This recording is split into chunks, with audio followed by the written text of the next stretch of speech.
Hello, everyone, and welcome to our first LinkedIn Live session on the initial SuccessFactors release update of 2020.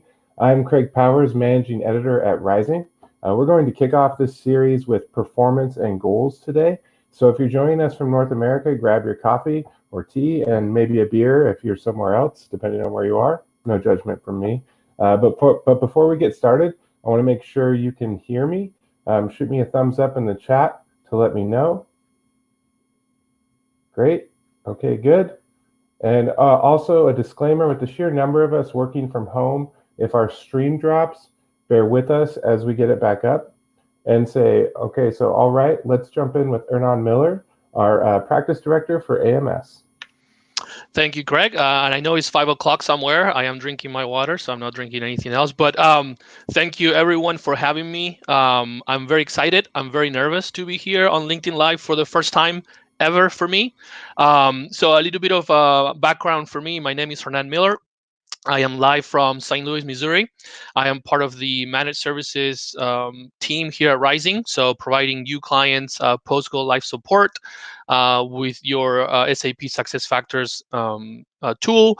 A little bit of background, my professional side, I was introduced to SuccessFactors back in 2008. I was a system admin for about 4 years. I was very into the tool. I enjoyed working on it. So after 4 years, I decided to move to the consulting side, and I've been doing consulting since 2012. I was a professional services consultant working on projects, small, medium, large. And then after about a year and a half or so ago, I moved to managed services. So now I'm learning the other side of the business, which has been very challenging and very rewarding. So thank you to all the clients out there who are working with Rising at the moment. And if you would like to join the family, please reach out to me. There's going to be an email at the bottom of the page, hcm@rising.com. If you have any questions, you can reach out to me and to the team in managed services. So another disclaimer, this is not an apology, but a warning. There is a door right here to my office, and a few things can happen. The first one, my oldest could say that Fortnite is not working and the internet is very slow. Hence, I'm using live and I'm using the internet. The second one, my daughter wants to go outside and start playing, which I can't. I have 4 kids, so the third option could be that my little girl would say that she wants to watch Frozen again. The answer will be yes, but you're gonna have to wait until I'm done with the LinkedIn Live. And the fourth one could be that my little boy could tell me that he wants to play Legos.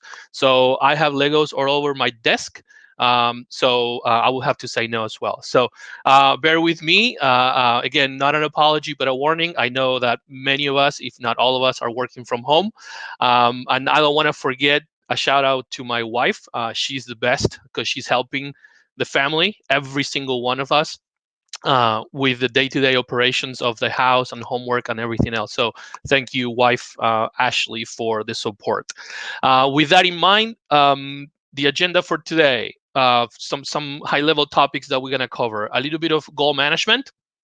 Obviously, we're going to cover the first release from SuccessFactors, so we need to get used to the 2 biannual release review and not the quarterly. So it's an adjustment for everyone. Goals, performance, a little bit of continuous performance management or CDP, a few updates on 360. And if you have questions and comments or concerns, please ask the question via the chat. We have Greg and other Rising team members looking at that. I'm trying not to focus on the comments, but focus on my topic. So, if I miss any of your questions, we'll definitely follow up with you via email after that. So, with that being said, I am going to jump into the topics. For goal management, not too much going on. I think the goal management module is pretty stable. It's one of the first ones, if not the first one. So the biggest item that I wanted to point out is for those of you using mobile and using the weight field, you can now from your mobile device enter weight over 100. It was possible, obviously, via your browser, but now if you're using goal management via your mobile device, you will be able to enter weight over 100%. So good good enhancement, good fix, because I know that I had a few questions, not too many about it in the past, and until now the answer was we're working on it, and hopefully we'll make it work. So right now, first half of 2020, that's a possibility. The next one is performance. So there are two topics. One, it's a big one. That's the one I want to cover first, because I think it was a surprise for me, and maybe a surprise for you if you already know what I'm talking about. If not, it's going to be a surprise maybe for you, a positive one. So it's the business rule driven weighted rating. Okay, so let me unpack all of that information. So in performance, today on a performance template, you can use the performance rating, you can use the potential rating, you have overall goals and overall competencies, right? So now we're going to have a fifth official rating field that is going to work a little bit differently. So based on your route map, based on the roles that are providing ratings for that subject or for that employee, based on rules, you will be able to use the new section, weighted rating, and you will be able to tell the system when the employee. So let's pretend that the route map has the employee self-assessment, the matrix manager assessment, and the manager self-assessment, manager assessment of the employee. So you will be able to configure the route map that way. Obviously, you will be able to create a few rules and say, okay, when the employee gets the form and he or she's doing the self rating, attach a 10% weight to the overall rating. Okay, so the employee gets it, he or she goes through the business goals, the competencies, and it records a calculated rating. That weight is going to be, let's say, 10%. Then the form goes to the matrix manager, and he or she does the assessment of the employee, and we can tell the system via the rule that the total weight, it's going to be 30%. Okay, so that user goes through the business goals, competencies, and we get a calculated rating. And finally, we can get the manager, we can tell the system that the manager's weight is going to be, let's do the math, 60%, right? So the manager goes over the goals, over the competencies, and at that point in time, this new section is going to generate an overall calculated rating based on the individual ratings from the employee, from the matrix manager, and from the manager. And that is going to calculate based on the weights an overall rating. Okay, so pretty cool. I think it's a good innovation, a new way of calculating ratings. I'm sure there was feedback from us clients about the option to have these type of ratings. So really, really cool. I think the other thing to mention is that that section is going to have a manual overall rating. So you will be able to select a manual overall rating. And one that is very important, because I think most clients at the moment, based on my experience, they're using calibration, right? So calibration in the system. So that manual overall rating, it's already configured in calibration, so you can actually calibrate it and close the gap on some of the requirements that you may have in the future. So very, very cool. Obviously, if you want to play with it, do it in preview. Preview already has that section available. I was playing a little bit. I have to do more research and I have to get used to it and make sure that I understand exactly how to configure it and how it's going to work. But again, if you have any questions, send us an email, hcm@rizing.com. And as we get used to the new things, obviously we'll be able to help you. So everyone in managed services, it's learning the new things, not only in talent, but all the other modules. So another good topic, let me look at my notes real quick right here so I don't lose myself. Another good topic, if you're a client that is using Qualtrics, you will be able to include the Qualtrics survey as part of your performance form. The way it's going to work is that the form has to go through the process of the route map, right? And when it gets to completed, if you configure and you enter that link into the form, to the template, that once it gets to completed, the survey is going to go out to that employee. Okay, so a couple of things that I'm sure you're going to have questions about. We don't have Qualtrics, and right, so you have to have Qualtrics. I'm sure there's some type of what do you call it? The licenses that you have to have in place with Qualtrics, and that will be the only way. So it's optional. I think it's a really good integration between Qualtrics and SAP SuccessFactors from the performance side. So I would expect more and more and more on that front. So I think everything is positive. So again, performance goals, not too many changes. The only one that I wanted to point out, performance, a huge one with a business rule driven weighted rating. So that could be a topic of discussion for you guys, for us clients. So let us know if you have any questions. And then the Qualtrics point of view with SuccessFactors, which again, I think it's going to evolve to even more integrations in the many different places. Okay.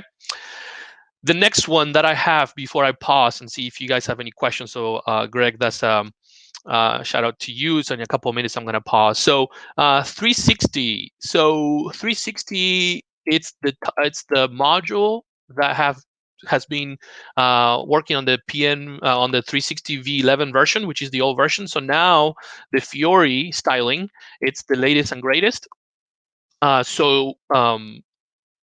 We're trying to close the gap, right? Like everything else, like we experienced with PMV11 and PMV12 acceleration, there are features that are working, there are features that are still not working. But on this release, there's a long list of items that I wanted to mention to you if you're using 360 and the old version and you want to move. And if you're not using 360, I think it's the perfect opportunity for you to, again, try 360 in your preview instance with a new Fiori styling, which is a lot of new changes that is going to match what we're doing in performance. So we can now add external users to 360 Fiori, and those external users can actually rate and enter comments based on your configuration. Again, could be different for you, but that's a huge one, which I think it's very positive as well. Another big one for me, since I've been using SuccessFactors since 2008, is the autosave for 360. So similar to performance, now we have the 360 autosave. So I think that many of you hopefully are applauding that that feature now in 360, which was lost, or was not present with V11. What other things? The custom text boxes on 360 now are going to be expanded, so there's more real estate and to be able to see all of the comments entered. And last but not least, when the form gets to completed, again, this is for 360 Fiori and not necessarily for 360 V11. When a 360 form gets to completed, you will be able to see now, if you configure it that way, the send copy. Right. So once a form is completed, if you need to send a copy from the system to somebody active in the system, you will be able to do so. I am going to pause for a second, drink a little bit of water, and give Greg an opportunity to let me know if there are any questions. Great, thanks, Hernan. That was a great overview so far. I have a couple questions that we received prior from some of our customers. One of them was around the Qualtrics survey. You already answered whether there was a license necessary or Sure. not, but is that survey, does it show up directly in SuccessFactors, or does it take you out to another app? So yes, so you need the licenses. Obviously, you need to be a Qualtrics client, and that link, it's gonna auto-generate a survey that is outside of SuccessFactors. So I still, again, have to test it, but I've seen a demo, and I think I've seen some screenshots that is going to take you outside of SuccessFactors, hopefully in a pop-up window that would allow you to complete the survey. Great. There's another question around continuous performance management. What you were kind of telling people to wait, maybe not go right away. One of our customers was concerned at what they actually need to have in place to move to the new updates on CPM. Yes, so CPM, if you guys have seen, again, the release from the first half, CPM is going to change, and there's going to be new features that you are available to turn on or enabled via Admin Center, but at the same time that you turn them on, there's going to be things that you're going to lose. So specific to CEM, there are a lot of things that are going to change for the UI.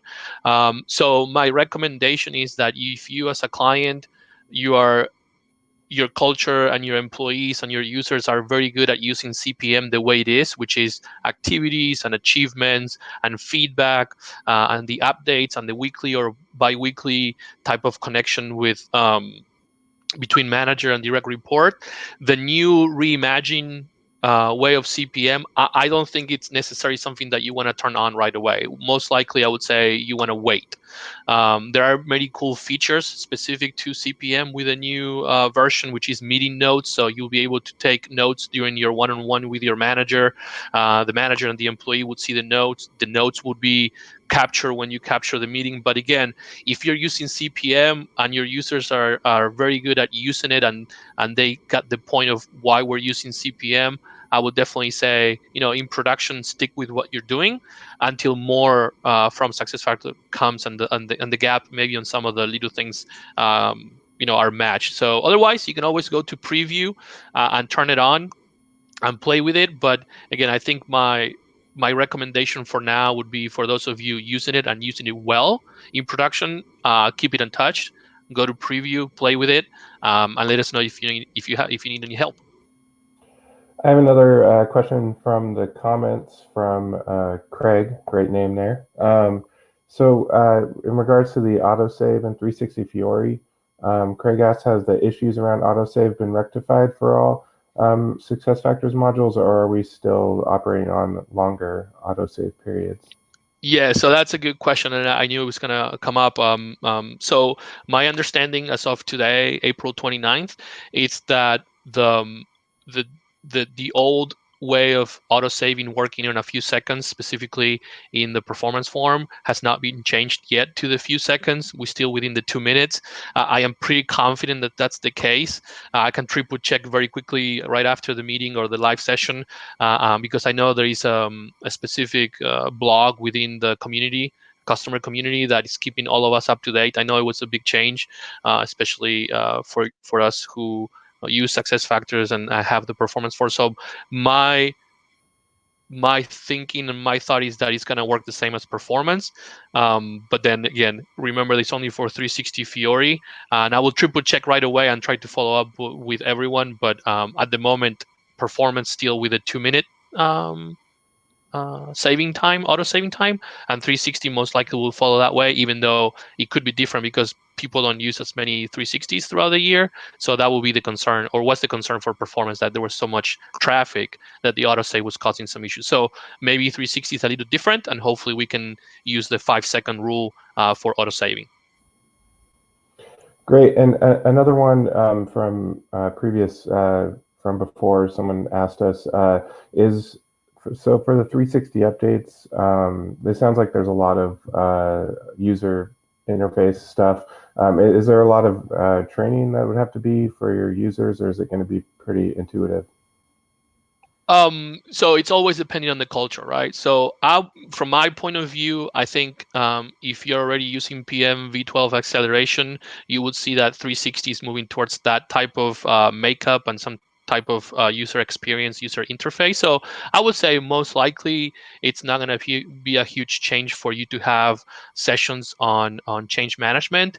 As for your end users, the closer they get between 360 V11 and 360 Fiori, all the features are going to be there. They're just going to be in different places within the 360. So I think the biggest change could be for those of us who deal with quick reference guides, where you took screenshots from a couple of years ago, and obviously everything will be 360 V11. So if you move to Fiori, the screenshots will have to be updated with some new information, or new screenshots. So that would be the biggest change.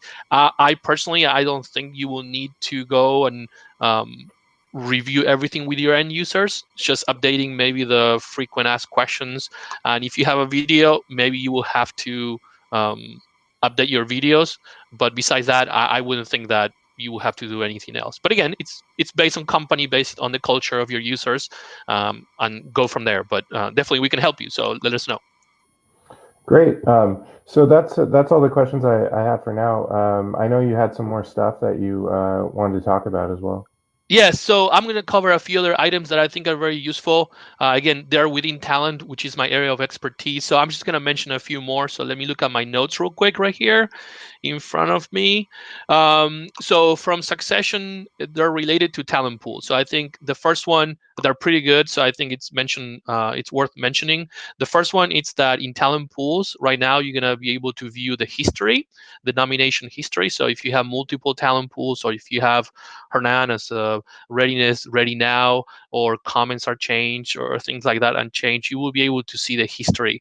It applies to MDF talent pools, which is the latest version. So I know this is something that clients have been asking for a while, and now it's a great enhancement. So you will be able to see the history on your talent pool. So um, talent pools, when you open the talent card in talent pools at the top right, you would see that now you can navigate to other areas of the system. So you will be able to click on the talent card and go to activities and go to achievements and go to other areas. So the integration between all of the modules without having to, go through 5-6 clicks or being able to have to do something else, it's going to be there. So I think that's great, specific to talent pools, because I know specifically on the first one in the history, that was something that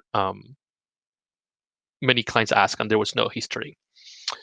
From employee profile, very quickly, the search of employees have been improved. So when you have global companies with names and last names, with different many cultures and things like that, so the names could have special characters and things like that. So right now, in the people profile, people picker, you will be able to find search by names with special characters. So that's pretty cool. So that, again, that's in people profile search, not on the global search at the top of the page. But on the global search, we also have the fuzzy search, which is kind of the same. So the system is going to be smart enough to, if you enter it with a typo, there is a special character and the name is close enough, to give you a list of the users that maybe you were looking for, but since you made a typo, then maybe there was a mistake, and before you couldn't find it. So let me triple check right here, Greg, real quick. I don't think I have anything else. I know there might be some other questions. Reminder for everyone, this is the first one of about 4 or 5 that are going to be happening every Wednesday. Lucky enough, I'm not going to be the one every Wednesday morning to do so. But we're going to have compensation and variable pay. We're going to have LMS. We're going to have recruiting and onboarding. And I think that's about it. But if it works for you, if it works for us, definitely let us know, because we'll be happy to have more of these sessions. I am not sweating anymore, so now I'm calm. I think I heard my kids yelling a little bit. But the biggest reminder for you guys right now, I don't know if you saw it, but right here, you have the June 5th. I don't know if anybody captured that or anybody saw that, but you have the June 5th. That's when production is going to be hit with the first half release. So, Craig, with that, I'm looking at my notes in both monitors, and I don't think I have anything else. Oh, yeah. Obviously, June 5th, that big date. As you mentioned, we have a lot more updates coming every Wednesday at 11 a.m. Eastern. You didn't mention Employee Central. We'll have that one, Okay. the last one as well, right before June 5th. And that'll also include Employee Central Payroll as well. Next week, we have the H1 2020 recruiting release we'll be discussing. Like Hernan said, it won't be our faces; it'll be some other faces. But we were just here to be the guinea pigs. Yeah. Yeah. Can I mention one more thing before we go? And I don't know if it was on your list, but we do have blogs online that you can refer to, whether if you go to the Rising page or on LinkedIn if you follow us. If you don't, just click follow. That's the only social media that I have, LinkedIn. So, but we have blogs broken down into the different modules and the different details for the different modules. So if you have any questions, you can go there and hopefully get the answers as well. Sorry, but I didn't want to forget. Yep, we're still rolling out those blogs. The performance is already up, and so is the goals along with development. A lot of the talent ones are already up, so you can find those. I've already published Employee Central as well. So so if you have any questions, If you need help managing these releases, obviously this is a bigger one because it was basically 2 quarters put into one this year. Go ahead and email us at hcm@rising.com, and we will see you all next Wednesday right here live on LinkedIn. Have a good one. Enjoy your day. Bye.